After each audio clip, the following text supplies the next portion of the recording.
Hello everyone, welcome to KRS success short में आप सबका बहुत बहुत स्वागत है।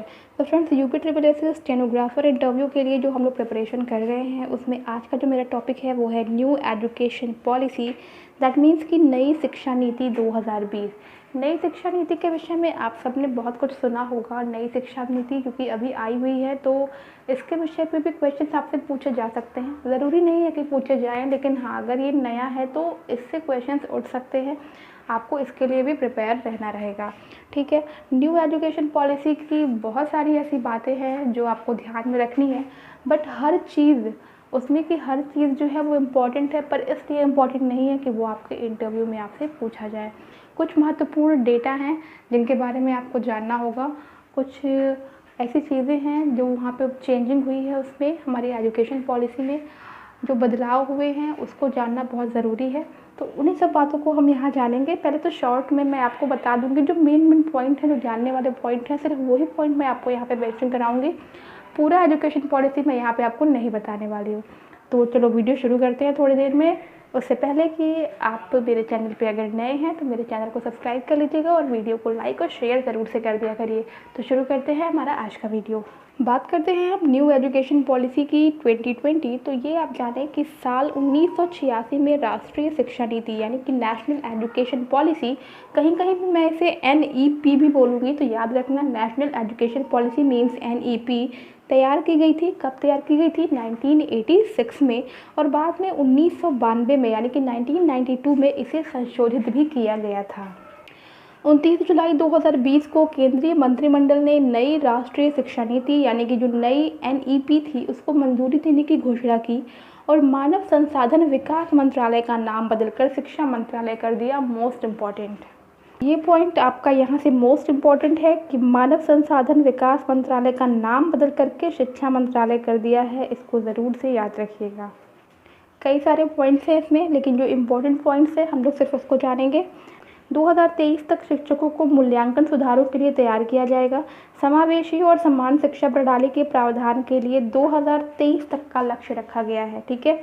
ये सब चीज़ें करंट अफेयर्स के तौर पे पूछी जाती हैं, बट अगर कोई आपका रिटन एग्ज़ाम होता है, ठीक है ना, उस तरह पे तो ऐसे नहीं पूछा जा सकता है कि समावेशी और समान शिक्षा प्रणाली के लिए प्रावधान जो है इसका लक्ष्य कब तक रखा गया है। आप ध्यान रखिएगा 2023 तक, लेकिन जो और आगे इम्पोर्टेंट क्वेश्चन हैं वो भी मैं आपको बताते जाऊँगी। 2025 तक नेशनल मिशन के माध्यम से फाउंडेशनल लर्निंग और न्यूमेरेसी कौशल प्राप्त करने का लक्ष्य निर्धारित किया गया है। बोर्ड परीक्षा में रट्टा लगाने के बजाय बच्चे के समग्र विकास पर ध्यान केंद्रित किया जाएगा, इसीलिए मुख्य अवधारणाओं और ज्ञान के अनुप्रयोग का टेस्ट होगा। यह लक्ष्य रखा गया है कि हर बच्चे को अपनी स्कूल शिक्षा पूरी करने के साथ साथ एक कौशल भी प्राप्त हो। सरकारी और प्राइवेट स्कूलों में सीखने के लिए एक मानक होंगे और शुल्क भी एक समान बनाया जाएगा, जो कि बहुत ज़रूरी है और बहुत इंपॉर्टेंट पॉइंट भी है हमारी नई एजुकेशन पॉलिसी के लिए। अब हम लोग देख लेते हैं कि स्कूली शिक्षा में सुधार क्या क्या हुए हैं, क्या क्या रिफॉर्म हुए हैं। तो देखो, 10+2 बोर्ड संरचना को हटाकर अब नई संरचना जो है 5+3+3+4 होगी। तो ये आपको याद रखना है, बहुत इंपॉर्टेंट है, पूछा जा सकता है कि नई संरचना जो है वो अब क्या होगी। नए दिशा निर्देशों के अनुसार 5वीं तक का या प्री स्कूल होगा, ठीक है।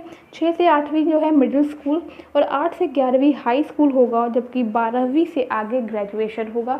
तो इसको आपको ध्यान रखना है। 6वीं कक्षा के बाद छात्र व्यावसायिक पाठ्यक्रमों का चयन कर सकते हैं और 8वीं से 11वीं के छात्र अपनी पसंद का विषय चुन सकते हैं। सभी स्नातक पाठ्यक्रमों में मेजर और माइनर विषयों का प्रावधान होगा। नेक्स्ट पॉइंट आप ये देख लेना कि परख नाम का एक राष्ट्रीय मूल्यांकन केंद्र स्थापित होगा। तो बहुत इंपॉर्टेंट है ये, ठीक है। परख नाम का एक राष्ट्रीय मूल्यांकन केंद्र होगा, तो परख नाम ये ध्यान रखना आप लोग, परख नाम का। तो अभी हम लोगों ने देखा है कुछ important point new education policy से रिलेटेड। अब हम करने वाले हैं कुछ इम्पोर्टेंट क्वेश्चंस जो आपके इंटरव्यू पर्पस के लिए बहुत ज़्यादा इंपॉर्टेंट है। इंटरव्यू में आपसे इस तरह के क्वेश्चंस पूछे जा सकते हैं। तो हमारा पहला क्वेश्चन है, मानव संसाधन विकास मंत्रालय HRD का नाम बदलकर क्या रख दिया गया है। जैसा कि मैंने आपको अभी इसके पहले बताया है कि मानव संसाधन विकास मंत्रालय HRD का नाम बदल करके शिक्षा मंत्रालय रख दिया गया है। ध्यान रखिएगा, क्या रख दिया गया है? शिक्षा मंत्रालय रख दिया गया है। नेक्स्ट क्वेश्चन हमारा है, किस बोर्ड परीक्षा को हटा दिया गया है?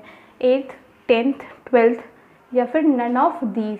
ठीक है, तो 10वीं की बोर्ड परीक्षा, पहले अभी हमारे वहाँ पे 10वीं और 12वीं दोनों बोर्ड परीक्षाएं होती थी, लेकिन अब 10वीं की बोर्ड परीक्षाओं को हटा दिया गया है। अब सिर्फ एक ही बोर्ड एग्जामिनेशन होगा, वो सिर्फ 12th क्लास का होगा।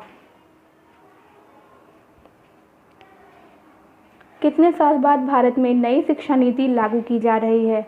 तो 34 वर्ष बाद भारत में नई शिक्षा नीति लागू की जा रही है, ध्यान रखिएगा इसको। किस क्लास से वोकेशनल क्लास शुरू होगा? तो वोकेशनल क्लास जो है 5th 6th 7th या 8th, तो 6th क्लास से जो है आपका अब वोकेशनल क्लासेस जो हैं वो शुरू हो जाएंगे। नेक्स्ट है, स्कूल पाठ्यक्रम के 10+2 पैटर्न की जगह नया पैटर्न क्या होगा? मोस्ट इंपॉर्टेंट, जितने भी क्वेश्चन मल्टीपल चॉइस में कराए जा रहे हैं ये सारे क्वेश्चन मोस्ट इंपॉर्टेंट हैं, इनको आप लोग याद करेंगे अच्छी तरह से। तो ये इसका आंसर हो जाएगा आपका सेकंड वाला 5+3+3+4। और ऐसा क्यों है ये भी बता देती हूँ आपको। देखो, 3 से 8, 8 से 11, 11 से 14 और 14 से 18 ये आपका एज ग्रुप है। ठीक है, 3 इयर्स की प्री प्राइमरी क्लास होगी। ठीक है, 3 इयर्स ये हो गया आपका, और प्लस फर्स्ट क्लास और सेकंड क्लास, ये दोनों ये आपका मिला के कितना हो गया? 5 हो गया। ठीक है, 3 इयर्स की pre primary class, first class और सेकंड क्लास, तो पहले 5 हो गया। नेक्स्ट आपका क्या था? 5+3+3, तो +3 जो अगला है वो क्या है? 3rd 4th और 5th क्लास, तो ये आपका हो गया 3। इसके बाद से जो 3 था वो आपका है मिडिल स्कूल, यानी कि 6 7 8, ये भी हो गया आपका 3। और इसके बाद से है आपका 4, यानी कि 9 to 12th, 9 10th 11th 12th, तो ये हो गया आपका 4। तो ये आपका बनता है 5+3+3+4। नेक्स्ट क्वेश्चन हमारा है, किसकी अध्यक्षता में विशेषज्ञों ने एक नई शिक्षा नीति का मसौदा तैयार किया? तो इसमें देखो दिया हुआ है ऑप्शन, रंगराजन समिति, के कस्तूरी रंगन समिति, पोखरियाल समिति और JR बंसल समिति। तो इसका आपका आंसर हो जाएगा के कस्तूरी रंगन समिति।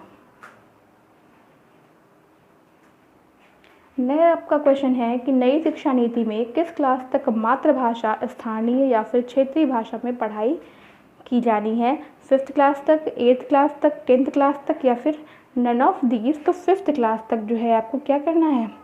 मातृभाषा में पढ़ाई जो है अब कराई जाएगी। ठीक है, 5th क्लास तक। GDP का कितना % शिक्षा में लगाने का लक्ष्य रखा गया है? ऑप्शन है 6%, 4%, 5% एंड 8%। तो GDP का 6% जो है वो शिक्षा में लगाने का लक्ष्य रखा गया है। नई शिक्षा नीति में किस कोर्स को ख़त्म कर दिया गया है? MPhil, B.Ed, BTC या फिर नन ऑफ दीज? तो नई शिक्षा नीति में MPhil को अब ख़त्म कर दिया गया है। अब बच्चे जो है डायरेक्टली MA करके जो है क्या कर सकते हैं? PhD कर सकते हैं। नई शिक्षा नीति यानी कि NEP के अनुसार अब PhD करने के लिए क्या अनिवार्य कर दिया गया है? 5 साल की स्नातक डिग्री, 3 साल की स्नातक डिग्री, 4 साल की स्नातक डिग्री और 2 साल की स्नातक डिग्री। तो 4 साल की स्नातक डिग्री जो है अब आपको PhD करने के लिए अनिवार्य हो गई है।